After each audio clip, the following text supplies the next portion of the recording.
The stories presented in this video are real, but we have changed the characters' names and altered images to protect their identities. The creator of this video is not an investigative officer. These narratives have been sourced from various internet platforms. Our intent is not to accuse or target anyone in particular. Thank you for understanding. Hey everyone, welcome back to our channel. Today we've got a gripping episode lined up for you. We're diving into two twisted tales that blur the lines between desire and danger. First up, we'll explore a scandalous affair between step-siblings that spirals into a shocking murder. How did a seemingly innocent relationship turn deadly? Stick around to find out. And if that wasn't enough, we'll also discuss a wife swap fantasy that takes a dark turn into crime. What starts as an adventurous escape quickly descends into chaos. You won't believe how it all unfolds. Join us as we unpack the motivations, the betrayals, and the unexpected twists that make these stories so captivating. So grab your popcorn and settle in. Don't forget to like, subscribe, and hit that notification bell so you don't miss out on any of our thrilling stories. Let's get started. A huge duffel bag was found abandoned on October 17, 2015, in rural Greene County along a barren section of Highway 12. An old guy contacted 911 after becoming suspicious of the bag. The exceptionally hefty luggage was difficult for them to lift when the responding officer arrived. They opened the bag to continue their investigation, and what they found would haunt them for the rest of their lives. The mixed family with an apparently flawless exterior, the Carter Brown family, was at the center of this catastrophe. November 12, 1982, saw the birth of Michael Carter, a prosperous businessman in his late 40s, in Jacksonville, Florida. Michael was brought up in a middle-class home with strong morals and a diligent work ethic. He was raised with a sense of duty and ambition by his parents, who were also his high school sweethearts. Michael had a calm tenacity about him from an early age, which would come in handy for his future pursuits. Michael gained a reputation as a rising star in his industry as he matured and showed off his charm and innate leadership qualities. 6 years ago, he wed Samantha Brown, a stunning and endearing lady in her mid-30s. With their children from past marriages, Michael Carter and his ex-wife, Laura Carter, they had become a close-knit family. Their journey started in 1990, more than 20 years ago, when they were young and full of ambition, pursuing their goals in the fast-paced metropolis of New York. Michael, a rising star in the banking industry, was presenting on investment ideas at a networking event when they first met. Brilliant marketing executive Laura Carter was in the crowd and was struck right away by Michael's charm and confidence. When they started talking after the presentation, Michael was captivated by Laura Carter's brilliance, originality, and attractiveness. After exchanging phone numbers, they met for dinner at a hip Manhattan restaurant for their first date.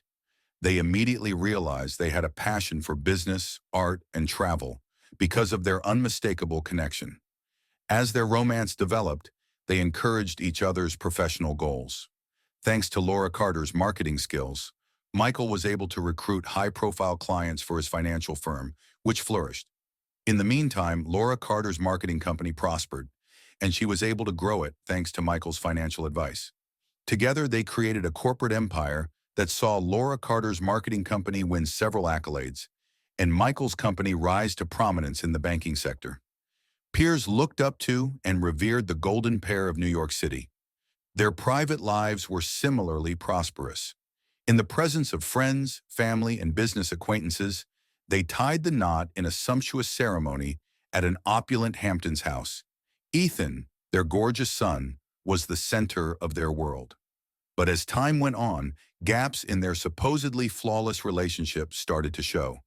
Their marriage suffered as a result of Michael's lengthy work hours and frequent travel, and Laura Carter began to feel abandoned and alone.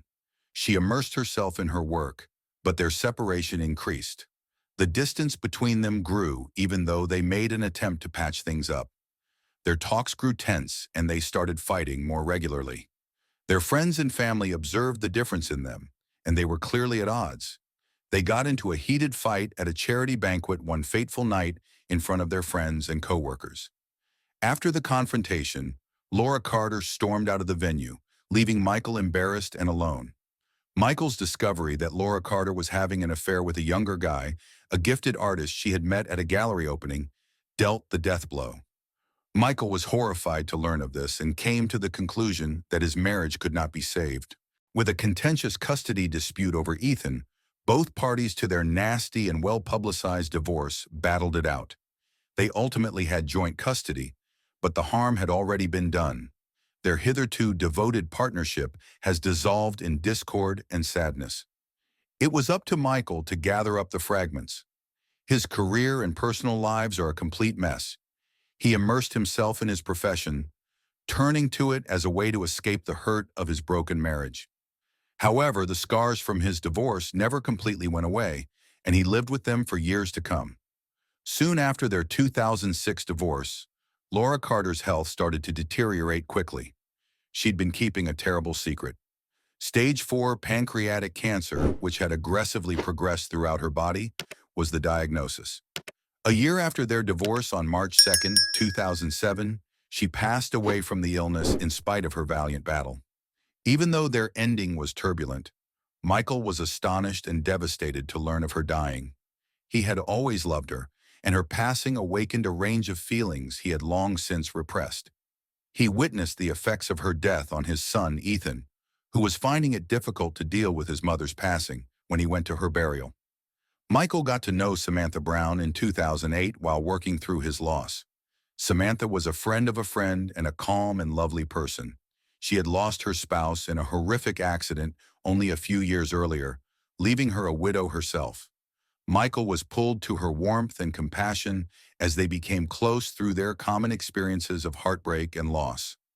Michael was reluctant to be married again at first, but he soon realized that he was falling in love with Samantha. He was happy to have her back in his life since she made him feel happy and lighthearted again. In 2009, they tied the knot in a private ceremony attended by close friends and relatives.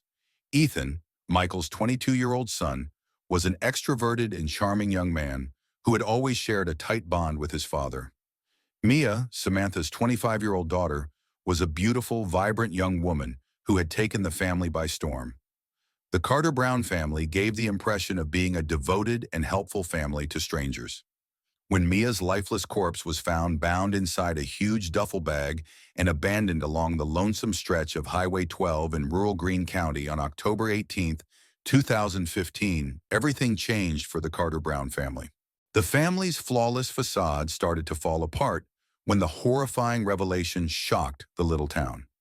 Upon examining the murder scene, authorities discovered that Mia's corpse had been severely disfigured, exhibiting signs of intense stress and struggle. The once nimble young lady, full of potential and vitality, had met an awful end. The family of Mia was devastated and bewildered to learn of her murder. 2 days prior, Mia had texted her parents to say she was heading off with her boyfriend Ryan and would return the next week. Officer Johnson took up the investigation as soon as the horrifying discovery of Mia's death was discovered. The Carters were being questioned by the police in their house on October 19th. Ethan was the first person to be interviewed. When Ethan was asked if he had a close relationship with his stepsister, the police listened carefully as he opened up about his relationship with Mia. Ethan clarified that he had never felt connected to his stepsister and that Mia wasn't the reason behind it. Instead, it was because he had found it difficult to respect his father's choice to get married again following the death of his mother. He had floated the notion of another lady replacing his mother because he felt a sense of duty to her memory. While Samantha was gone on a business trip, Michael was at home by himself with Ethan when the police spoke with him. Michael said that Mia kept her affairs private and confided in no one, not even her mother. Ethan had stated that he and Mia were not close, but he subsequently disclosed that Mia and Ethan were. Michael characterized their bond as intensely affectionate and sibling-like. Ethan seemed to know more about Mia's life than any other member of the family, he observed. Michael gave an explanation for his whereabouts on the day Mia left the house, saying he was at work starting at 8 in the morning. Until 5 p.m., he made reference to a possible confirmation of his alibi, a noon meeting with coworkers. During their investigation, the police discovered discrepancies in Michael and Ethan's testimony as well as their divergent interpretations of Mia and Ethan's connection. Through his co-workers, the police were able to verify Michael's alibi, but the inconsistencies in the family member's testimony created more concerns. After conducting an autopsy on Mia's severed body on October 21, 2015, the forensics department sent the police a report detailing their findings. It was discovered that she had been smothered to death prior to being dismembered. The murder weapon was thought to be a large knife, likely a butcher knife, based on the wounds on the body. They looked through the deceased's files. They called the Carters to give their statements at the station since they did not find any significant indication that would have led them to the murderer. They were called on the 22nd. When was the last time Michael saw or spoke with Mia before she left? After giving it some thinking, Michael replied, "I remember coming home early on the 16th, around 2 or 3 p.m., to pick up something I forgot." He had believed that the voice of Mia was coming from Ethan's room. He went on to say that he had knocked on the door but got no answer. He knocked and received no answer, so he assumed everyone was out and didn't give it much thought because the door was locked. As he talked, the cops recorded his statement. Michael then showed them the text she sent him indicating that she was planning to see Ryan. When they inquired about his identity, Michael said that he was Mia's boyfriend. She had never texted him about such things or her previous adventures with him, he said, so he thought it was odd. After questioning him, Ethan provided the police with his address, which they discovered right away, thanks to a fresh lead. Ryan Cooper was taken into custody and interrogated. When they questioned him about why he killed Mia, he denied it, saying that he had no intention of killing someone he had once loved. He continued by saying that they had broken up 2 months ago, which was the last time he had seen her. A week before to the murder, they investigated his activities and verified the alibi he gave for his actions on the 16th, the day the victim departed the house. After they verified it, they released him. The police had now returned to the start. Lead was absent. The deceased person's phone, whose number her stepfather had given them, was located in a garbage pile not far from the site where the corpse had been discovered, so they were unable to track it. After reviewing the case file once again and verifying the statements they had obtained, they decided to concentrate on Ethan, Michael's son. Despite his claims to be distant from the victim, he appeared to know more about her than her stepfather, including specifics about her partner. On October 23rd, 2 police officers paid a visit to the Carter Brown home the next day. Ethan was called into the living room this time and asked where he had been the day the dead had departed the house. Ethan said he spent that day at a friend's house. They questioned Ethan about his activities between 1 p.m. and demanded further information, and 3 p.m. the day. They observed that he paused before replying. In response, he said he had been sleeping at home. He was suspected of lying by the police. They looked through the book, which had his father's written claim that he had knocked on Ethan's door and received no response. They started to go further. Ethan responded to their inquiries. The police chose to get in touch with the people Ethan had given as references in order to conduct a comprehensive investigation of his alibi. But when they contacted these connections, they learned something unexpected. None of them could verify that Ethan was present on the relevant day. To be precise, none of them claimed to have seen Ethan that day, which went against what he had said before. Suspicions were aroused by this fresh information. Therefore, the police proceeded to expand their investigation. In an attempt to obtain further information, they asked to view the CCTV video that was captured by nearby cameras when the Carters were living there. They obtained the tape, watched it closely, and came to an important conclusion. Ethan had driven his father's vehicle out of the complex at approximately 7 o'clock, according to the CCTV footage. October 16th, to be exact. An important fact that went against what he had said before. The police started looking into Ethan more after discovering additional information that raised the possibility that he was connected to Mia's disappearance.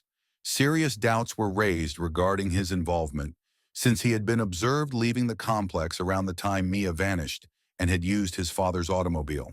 The police were committed to solving the case and learning the real reason for Mia's disappearance. They immediately asked for a warrant to search Carter Brown House, and on October 24th, that request was granted. When they examined Ethan's room, they were taken aback by what they found. The color of the duffel bag Mia was discovered in was repeated several times. His dresser drawer was searched by them. A slaughtering knife and a pair of gloves were discovered. The knife had a smear of blood on it. Without a doubt, it was the identical one he had used to dismember the victim. After gathering sufficient evidence, they arrested Ethan, who had been observing the entire time, on October 24th. Despite his insistence to the contrary, the police hauled him to their vehicle and took him into the district so they could conduct an investigation. Bloodstains were discovered by the forensics team in his room, and the girl's DNA was located on the pillow he had used to suffocate her. Other items discovered in the room indicated the closeness and intimacy between the two step-siblings. Ethan was forced to admit his guilt when the police presented him with all of the evidence they had, and he started crying uncontrollably. Contrary to what the police would believe, he had not killed Mia on purpose. He had come to really care for her. Their relationship had begun innocently enough, with a consoling moment that developed into more. He said that during a heated phone fight with her boyfriend, Mia had been weeping and her body was shaking the first time they had undressed one another. Since he was the only one in the area, he had gone to console her. Somehow they had found themselves sharing a bed, and their desire to each other had taken over. He went on to say that Mia had shown vulnerability and that he had been captivated to that. Her warm tears felt on his skin as he hugged her tight, and before he realized it, they were sharing a kiss. Even though it was a soft and delicate moment, something deeper within them had been aroused. He went on to say that he had experienced a mixture of exhilaration and shame as they had undressed one another. After all, they were step-siblings, and their parents would never be on board. However, they were unable to resist. Their bodies had been aching for each other's touch, attracting each other like magnets. The initial encounter was both uncomfortable and intense. They had experimented with one another's bodies, revealing fresh cravings and joys. Ethan felt alive, as if he had at last connected with a human being who could relate to him. They have been unable to be apart since then. During family get-togethers, they would steal looks at one another while holding hands beneath the table. They would stealthily move around, seizing intimate moments for kissing and making love. Ethan had never had feelings for somebody to that extent. To keep their secret safe, he had solely spoken lies to the police. He had no intention of killing Mia, nor of causing her any harm. He talked about what had happened that fateful day. Eager to resume their relationship, Mia had arrived to his room. And while she had been convincing, he had been reluctant at first. He'd been excited and scared at the same time as they started to undress, knowing that they may be found out at any time. His heart began to race when he heard the knock on the door. He'd freaked out, thinking his stepmother or father had found them. He had quickly made a choice that would follow him for the rest of his life. Mia's voice was starting to raise an alarm, so he had covered her face with the pillow in an attempt to stifle it. It had done the exact opposite of what he had expected, calming her down. Beneath him, Mia had resisted, her body tensing with panic. However, Ethan had been engrossed in his own fear and failed to observe. He had been still, fearing that he would be found out. Furthermore, he was unaware that Mia had ceased moving. Her dead eyes were looking back at him, but he hadn't noticed them until he'd removed the pillow, assuming all was well. He had been unable to process what had happened and had been in shock. Though it was too late, he had attempted to resuscitate her. Mia had vanished. Then in the room, he had attempted to put her body into one of his duffel bags, but it was too small. Trembling, he took the unimaginable action. Using the kitchen's butchering knife, he dissected her body parts and neatly packed them into his suitcase. Then he took off in his father's second vehicle and abandoned the bag along a lonely section of Highway 12. The minute Ethan confessed, the cops saw that their once pleasurable romance had turned disastrous. While Mrs. Samantha was being held by the police, Mr. Michael was able to visit his son behind bars. The day before, the police had contacted Mrs. Samantha to let her know that her daughter had died. She was restrained by them from gripping her spouse and nudging him with her heels. After viewing her daughter's horrible corpse, which she had seen to be healthy before setting out on her voyage, she had fainted. Amidst the chaos, Michael informed the authorities that he would send his solicitors to secure his son's release, maintaining that his son was not guilty and that he was forced to confess. The Carter Brown incident became well known, and several articles were published denouncing the boy's actions. Some publications claimed that the youngster did it accidentally and just needed a small fine. But because the subject was so delicate, they were flooded with criticism and had to be removed. Many readers kept up with the plot to find out what would happen to Ethan. Ethan appeared in court on November 1st to face his charges. He was given a life sentence after being proven guilty. Michael, Ethan's father, became enraged and yelled at the court. The penalty didn't seem fair to him. Michael was removed from the courtroom by the security personnel. Mia's mother, Samantha, sobbed uncontrollably. She continued to mourn her daughter. With everyone angry and passionate, the courtroom was a chaotic scene. Ethan's actions have resulted in a great deal of anguish. Even though he didn't kill his stepsister on purpose, should he still be punished severely for his crime? While some said that his careless acts still called for a harsh punishment, others thought a lighter term would be more appropriate. Could Michael and Samantha remain cohabit after his son had done such horrible things to her child? The famous art dealer and socialite Sophie Alexander was found dead on her foyer's marble floor on March the 6th, 2019. Her corpse was in a spooky attitude, as though the murderer had taken great care in positioning it. The numerous knife wounds on her chest seemed nearly surgical, suggesting that she had been murdered. Her eyes were fixed on something, as if she had sensed her own death was near, and a little pool of blood had appeared around her like a black halo. Standing there in amazement with her husband, Daniel Alexander, were the William couple, Ethan and Rhea. The maid of the Alexanders stood behind them, startled by what they saw. When the police started looking into the murder, they had no idea how shocking the secret they would discover would be. As the CEO of Alexander's Industries, Daniel was a powerful figure in the corporate world, renowned for his shrewdness and determination. He was born in Chicago, Illinois in 1975, and his journey from impoverished origins was truly amazing. Daniel's early years were characterized by hardship and tenacity since he was raised by a dedicated single mother. Motivated by a desire to change his situation, he did very well in school and was awarded a scholarship in 1993 to attend the esteemed University of Chicago Booth School of Business. After earning his MBA in 1997, he began working for a modest real estate company where his natural ability to see opportunity and transform financially troubled properties into successful endeavors soon made him stand out. Daniel had already established himself as a prominent figure within the multinational corporation he led by 2005. His adeptness at navigating intricate financial environments and his remarkable ability to forecast market patterns were hallmarks of his success. Under his direction, the business prospered and rose to prominence in every industry. His standing as a cunning businessman and a captivating leader grew, gaining him power and respect in the commercial community. Daniel looked to have it all: a flourishing job, an extravagant lifestyle, and his life seemed to be the definition of success. His wife, Sophie, was well known in the art world. Since establishing her own gallery in 2008, Sophie has established herself as a renowned art dealer, noted for her refined taste and acute sense of developing talent.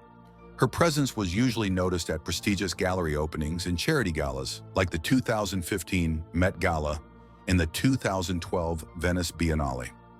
She was known for adding a touch of elegance to every event. Daniel's social status and job matched Sophie's, and the two of them became a dazzling duo that their contemporaries looked up to.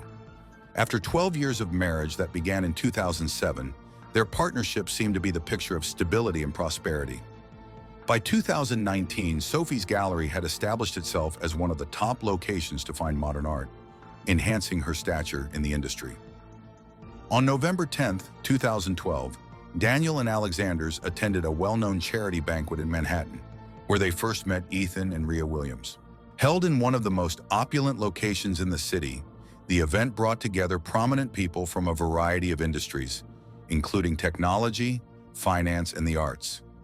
Renowned for her position in the art world, Sophie was the honoree, while Daniel, a well-known CEO, attended to help his wife and make the occasion a success.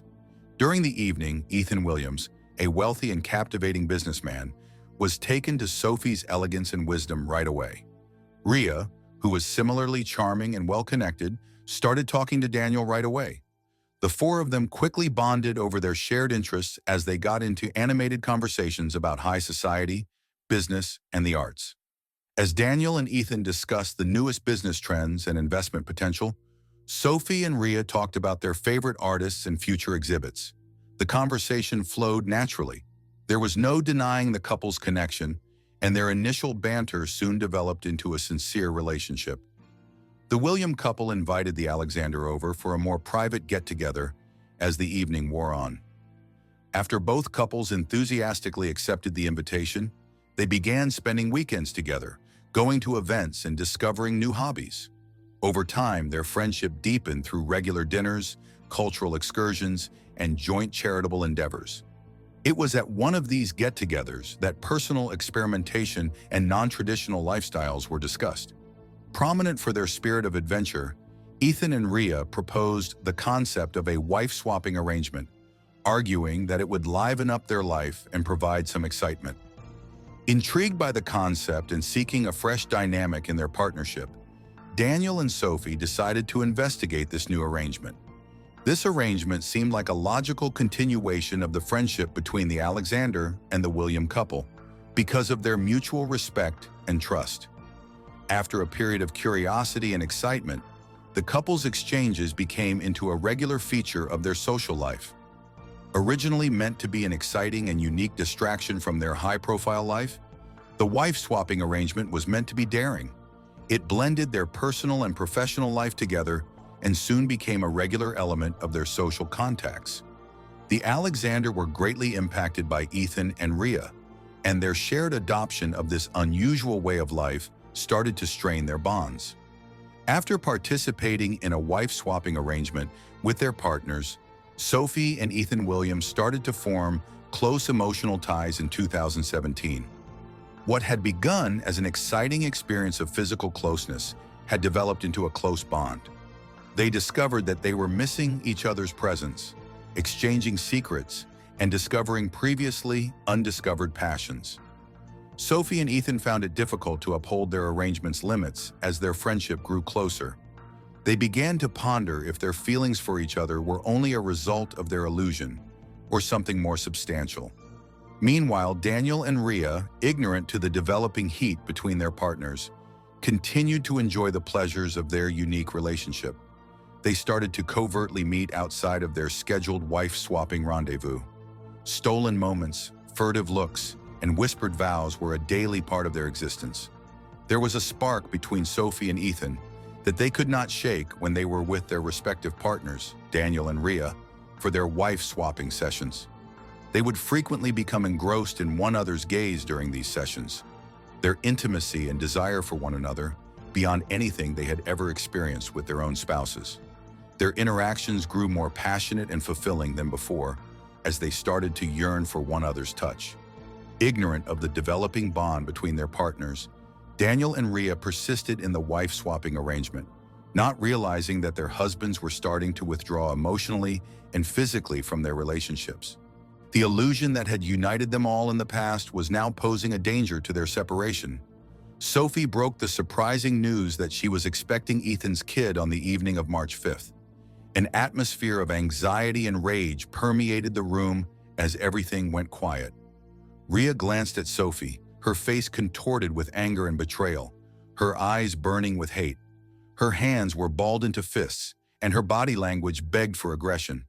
Daniel's eyes widened in amazement and hurt, his face flushed scarlet. He didn't appear to be able to take in the information. Attempting to defuse the situation, Ethan moved closer, but Rhea's scowl stopped him cold. His gaze flitted between Rhea and Sophie, uncertain of his next move. The two couples' relationships were on the verge of breaking down, and the atmosphere was electric with tension. The dream of exchanging wives had become a terrifying reality, and it appeared that there was no way out. Sophie passed away in her own blood pool on March 6th. The police got to work on their investigation shortly after the body was discovered. The circumstances behind Sophie's murder have been explained to the detectives. Her husband Daniel, their neighbors, the William couple, and the Alexander maid Madison were the only other people around when the murder occurred. At the crime site, a medical examiner showed there. According to the medical examiner's assessment, Sophie died as a result of several knife wounds, most likely from a letter opener. Considering the well-organized crime scene and the absence of any indications of forced entrance or struggle, the examiner's hypothesis suggested that the killing was a premeditated act. This implied that the murderer may have been somebody Sophie knew, someone who had access to the mansion and had prepared the assault beforehand. When the police questioned Daniel and the William couple, they both made the same claim. When questioned about their locations on the day Sophie passed away, each of them stated that they were in separate sections of the estate and were not aware of what had transpired. Their alibis were investigated, but there was no other worker or witness to validate their confirming testimonies. But the cops were still suspicious that one of them could be hiding something, so they kept looking into it. The police were investigating and pursuing many leads as part of their continuing operations. In the meantime, the statements made by Daniel and the William couple were being closely examined for any discrepancies or any hints that were overlooked. They claimed that it was the maid Madison who had called out to them, letting them know that Sophie was dead. They stated that they were not aware of the circumstances leading up to Sophie's death until they were called to the scene by Madison's desperate pleas for assistance. When Madison was questioned further, she gave her account of what happened. She stated that she had heard Sophie's voice coming from below while she had been upstairs going about her regular business. She claimed to have heard Sophie talking to someone, but she was unable to identify the person or understand their conversation. When she descended the steps to look around, she saw a terrible sight. She witnessed an unidentified attacker stabbing Sophie many times before turning and running from the area. Claiming to have been too stunned and scared to step in, Madison had contacted Daniel and the William couple right away and asked for assistance. But the cops saw that Madison was being vague on several things and that her account appeared to have been prepared. She maintained that she was speaking the truth despite their repeated requests for further details.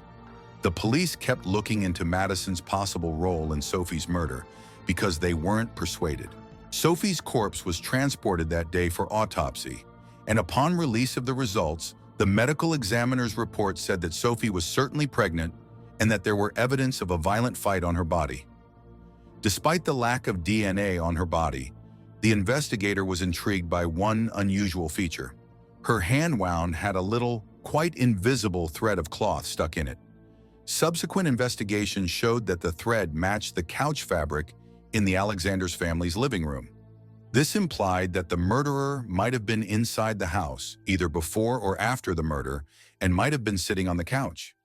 When the murderer got up or shifted during the struggle, the thread might have come loose from the couch and unintentionally got caught in Sophie's wound. The police inquiry proceeded with a series of individual interviews the next day. In one room, Daniel, still in shock over his wife's death, was questioned. In another, the William couple, along with their maid Madison, were questioned. There were differences found in their claims when they were requested to provide a thorough account of what they did the night before the murder. Daniel said he had been working late in his study and had neither heard or seen anything out of the ordinary. Rhea claimed to be in their bedroom, reading a book, while Alan claimed to have been watching TV in the room upstairs. But the maid Madison admitted that she had witnessed Rhea and Sophie fighting in the living room at about 10 o'clock at night, and that she had subsequently seen Alan and Sophie together at about 10:30 at night.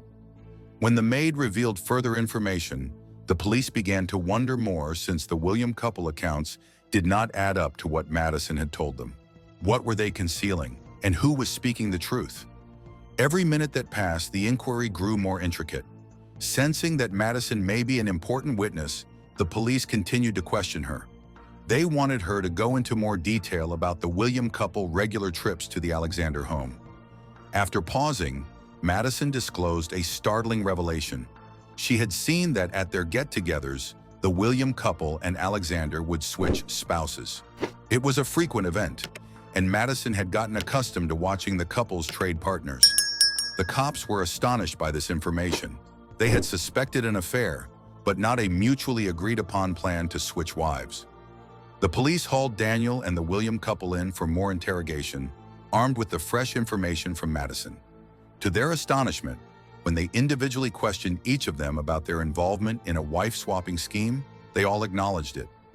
It was verified by Daniel, Ethan, and Rhea that they had been trading partners, and that it had been a mutually agreed-upon arrangement between the two spouses. They insisted that it was only a harmless exercise meant to enliven their marriages and discover new relationships. As the inquiry went on, Rhea and Daniel came to light as the main suspects in Sophie's murder.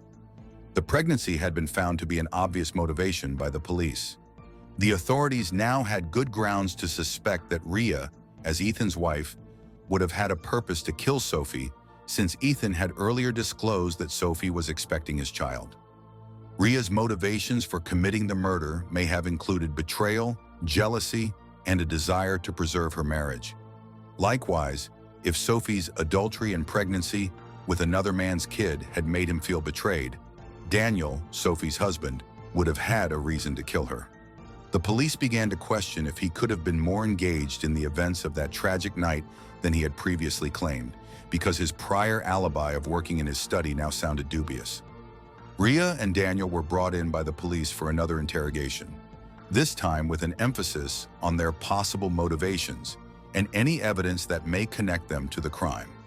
In an attempt to link Rhea and Daniel DNA samples with any evidence gathered from Sophie's body, the police also took Rhea's DNA. They did, however, find no evidence of their DNA at the murder scene or on Sophie's body following extensive testing. The police had no choice but to free Rhea and Daniel from custody because there was no tangible evidence connecting them to the crime. Their dubious alibis and suspicious behavior notwithstanding, the police lacked sufficient proof to imprison them. Their attorneys had been pushing for their release, pointing to the lack of concrete evidence linking them to Sophie's slaying. Nothing damning was discovered during the police's investigation of their laptops, phones, and possessions. No fingerprints, no DNA, and no questionable contacts or transactions. They appeared to have taken great effort to hide their footprints. Or maybe they were just being honest about their innocence. The lawyers and the court's pressure grew as the police struggled to locate any tangible proof. The police were aware that they could not detain Rhea and Daniel without bringing charges against them. They reluctantly decided to let them go, thinking that maybe more research might turn up fresh information. Rhea and Daniel were relieved yet unnerved by their experience as they departed the holding facility. They insisted on their innocence, saying they had been falsely charged and that they were happy to be free again.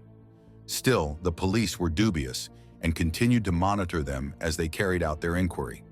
The authorities secured a warrant to search the Alexanders' house 2 days after they had freed Rhea and Daniel. Madison, meantime, had been called in for more interrogation the day before.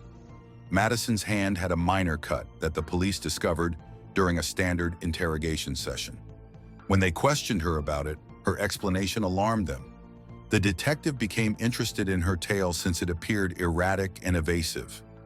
Her hand cut was too neat and exact to be caused by a shattered glass. The suspicions of the police regarding a knife wound were strengthened by Madison's tense demeanor. After deciding to look into the matter more, the investigators got a search warrant for the Alexanders' home.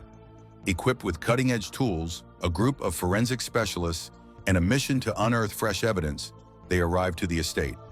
With a new search warrant in hand, the police could thoroughly inspect the property once more, but this time they would be armed with cutting-edge equipment and new eyes.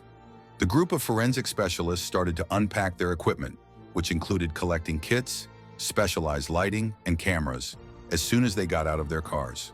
The policemen, under the command of the resolute detective, were poised to help, eyes darting over the exterior of the mansion as though looking for any sign of what may be within.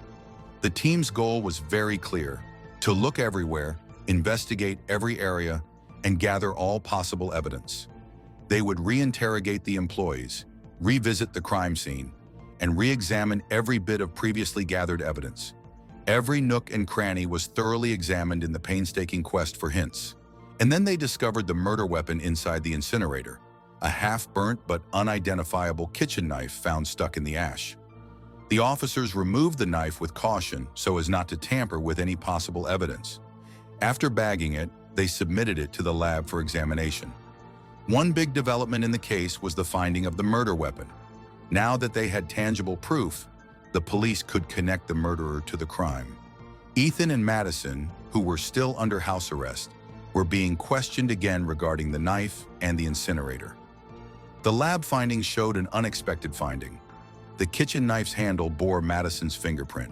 It was simple to match because the police had already taken her fingerprints and DNA during the first inquiry. With the addition of this fresh evidence, the police were able to apprehend Madison on March 20th and charge her with Sophie's murder. She appeared shocked and afraid when she was hauled into prison. She confessed when the cops questioned her more. Sophie had discovered Madison stealing from the living room safe, according to Madison. After Sophie threatened to call the police, there was fighting. Madison's hand reached automatically for the one she had attempted to open the safe in a panic. In a fit of desperation, she stabbed Sophie, not meaning to murder. The detectives listened closely as Madison spilt her confession, detailing the sequence of events that ended with Michael's untimely demise. The truth about the murder had finally been revealed by the inquiry. Fear and desperation had drove Madison's actions, and the result had been disastrous. After apprehending Madison, the police accused her of killing Sophie. The prosecution refuted the defense's attempt to claim that Madison had acted in self-defense by pointing out that there was ample proof of her desire to kill. Following hours of deliberation, the jury returned a guilty judgment. Madison was given a life sentence without the prospect of release by the judge. Madison's face fell as the sentence was read out, and she fell back in her chair, sobbing with sadness. Throughout the trial, the Alexanders family had been there, but they showed no emotion as the punishment was given. Sophie was already lost to them, and now they witnessed justice being done. Madison knew she would be incarcerated for the rest of her life, tormented by the memory of the crime she had committed as she was brought away in handcuffs. The previously modest and peaceful maid was now going to face the ultimate price after it was discovered that she was a vicious killer.